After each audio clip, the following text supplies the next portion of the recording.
One brother Prabhu is asking, all the religions basically preach good things. Thus, a person can follow any one of the religion. It is one and the same. The question posed is that all the religion basically teach good things. So you can follow any religion. It's one and the same. And I do agree with him in the first part of the question that all religions do basically preach good things. For example, all religions say you should not rob, you should not molest a woman, you should not rape her. Hinduism says that, Christianity says that, Islam says that. But the difference between Islam and the other religions is that Islam, besides speaking of good things, it shows you a way how to implement those good things. Like all religions speak about brotherhood. But Islam practically shows you, it demonstrates how to practice it in your day-to-day life, Salah, Hajj, etc. So Islam, besides speaking theoretically, it shows you a way how to practice it in your life. For example, Hinduism says you should not rob, Christianity says you should not rob, Islam says you should not rob. So what's the difference between Islam and the other religions? Islam shows you a way how to achieve that state in which people will not rob. Islam has a system of zakat. That is, every rich person who has a saving of more than the nisab level, 85 grams of gold, he or she should give 2.5% of that excess wealth in charity every lunar year. If every rich human being gives charity, poverty will be eradicated from this world. There will not be a single human being who will die of hunger. After this, the glorious Quran says in Surah Ma'idah, chapter number 5, verse number 38, as to the thief, be it a man or a woman, chop off his or her hand as a punishment from Allah subhanahu wa ta'ala. Some people may say, chopping off the hands in this age of 20th century, Islam is a barbaric religion. It's a ruthless law. And I do know that there are thousands of people who rob. So if you chop off all the people, then many people lose their hands. But the law is so strict that the moment you implement it, and if a person comes to know that his hands will be chopped off if he robs, immediately the thought of robbing will go away from his mind. Do you know today America, which happens to be one of the most advanced countries in the world, unfortunately, it also has one of the highest rates of crime. Highest rate of robbery and theft. I'm asking you a question. If you implement the Islamic Sharia in America, that is every rich person gives zakat, 2.5% of his excess wealth in charity, and after that if any man or woman robs, chop off his or her hand, I'm asking you a question. Will the rate of robbery and theft in America, will it increase? Will it remain the same or will it decrease? It will decrease. It's a practical law. You implement the Sharia and you get results. Let me give you another example. That most of the major religions say that you should not molest a woman, that you should not rape a woman. Hinduism says that, Christianity says that, Islam says the same. But Islam shows you a way how to achieve that state in which people will not, men will not molest or rape a woman. Islam has a system of hijab. People normally talk about hijab for the women. But Allah subhanahu wa ta'ala in the glorious Quran first speaks about the hijab for the man and then for the woman. The glorious Quran says in Surah Nur chapter number 24 verse number 30 that say to the believing man that he should lower his gaze and guard his modesty. Whenever a man looks at a woman and any brazen thought comes in his mind, any unashamed thought comes in his mind, he should lower his gaze. There was once a friend of mine, who was a Muslim friend, who was staring at a girl for a long time. So I told him, brother, what are you doing? It's prohibited in Islam to stare at a girl.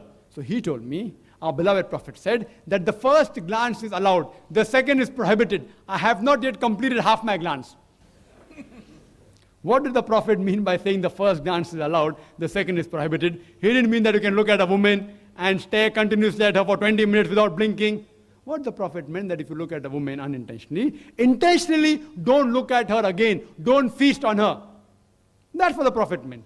The next verse speaks about the hijab for the woman. Surah Nur chapter 24 verse 31 says that say to the believing woman that she should lower her gaze and guard her modesty and display not her beauty except what appears ordinarily of, and to draw a head covering over the bosom. And display not her beauty except in front of her husband, her father, her sons, etc. and a big list of mahram, the close relatives who she can't marry is given. And there are basically 6 criteria for hijab. The first is the extent which differs between the man and the woman. For the man, the extent is from the navel to the knee. For the woman, the complete body should be covered. The only part that can be seen are the face and the hands up to the wrist. Some scholars say even this should be covered. The remaining 5 criteria are the same. The second is the clothes they wear, it should not be so tight that it reveals the figure. Third, it should not be transparent so that you can see through. Fourth, it should not be so glamorous that it attracts the opposite sex. Fifth, it should not resemble that of the unbeliever. Sixth, it should not resemble that of the opposite sex. These are basically 6 criteria for hijab mentioned in the Quran and the Sahih Hadith. And the Quran says in Surah Ahzab, chapter 33, verse number 59, giving the reason for hijab. It says, O Prophet, tell your wives and the believing women that when they go abroad, they should put on the cloak so that they shall be recognized and it will prevent them from being molested. Quran says, hijab has been prescribed for the women so that it will prevent them from being molested. And the Islamic Sharia says, if anyone rapes any woman, he gets capital punishment. People may say, capital punishment? In this 20th century, Islam is a barbaric religion. It's a ruthless law. It's a barbaric religion. Do you know America, which happens to be the country which is supposed to be most advanced, it has one of the highest rate of rape. According to the statistics, it says that on an average every day, more than 1,900 females are being raped every day. Every 1.3 minutes, one female is raped. Since the time I'm in this auditorium, it's more than 2.5 hours. How many rapes may have taken place? How many? More than 100 in America. I'm asking a question. If you implement the Islamic Sharia in America, that is, every man, when he looks at a woman, he should lower his gaze. The woman should be properly dressed up in the hijab. And after that, if any man rapes, capital punishment. I'm asking a question. Will the rate of rape increase? Will it remain the same or will it decrease? It will decrease the practical law. You implement the Sharia and you get results. And I've asked this question to non-Muslims that suppose someone rapes, unfortunately, your wife or your mother. And if you are made the judge, and if the rapist is brought in front of you, what punishment will you give? And believe me, all of them said, we'll put him to death. Some went to the extent of saying, we will torture him to death. So why do you have the double standards? Someone rapes somebody else's wife, capital punishment is barbaric law. Someone rapes your wife, you want to give him capital punishment. Why these double standards? And do you know in India, according to the statistics of Crime Bureau, it says that every 54 minutes, one case of rape is reported in India. How many taking place? Every few minutes maybe, one case.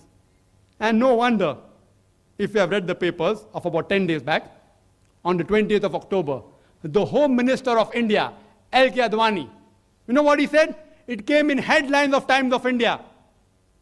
Headline. What it says? That Advani puts a death rap for rapes and recommends an amendment in the law. Headlines in Times of India, 20th of October, 10 days back. On Tuesday, one day before, 27th of October, 1998, he said that he wants death penalty for the rapist. Alhamdulillah. What Islam has said 14 years ago, L.K. Advani is saying that, and I congratulate him for that. I'm not here to promote any political party. I'm not a politician. But if someone speaks the truth, I have to appreciate it. And if you implement this, surely the rate of rape will diminish. Maybe the next Home Minister may implement the Islamic hijab here also. So inshallah, the rape will be completely abolished. They are coming closer to Islam. I appreciate it. Ta'alaw ila qalmatin sawa'in baynana baynakum. Come to common terms as between us and you. Mr. L.K. Advani realized that rape is increasing in India, and he rightly recommended that the law should be amended and death penalty should be put for the rapist. And I'm for it. I'm the first Indian to support him. So if you analyze Islam, besides speaking good things, it shows you a way how to achieve that state of goodness. Therefore I say that Islam, unlike other religion, which speak good things, it shows you a way how to achieve goodness. So therefore, if I have to follow a religion, I would follow a religion which speaks good things and shows you a way how to achieve that good things. Therefore, it is rightly said in Surah Al-Imran chapter 3 verse number 19,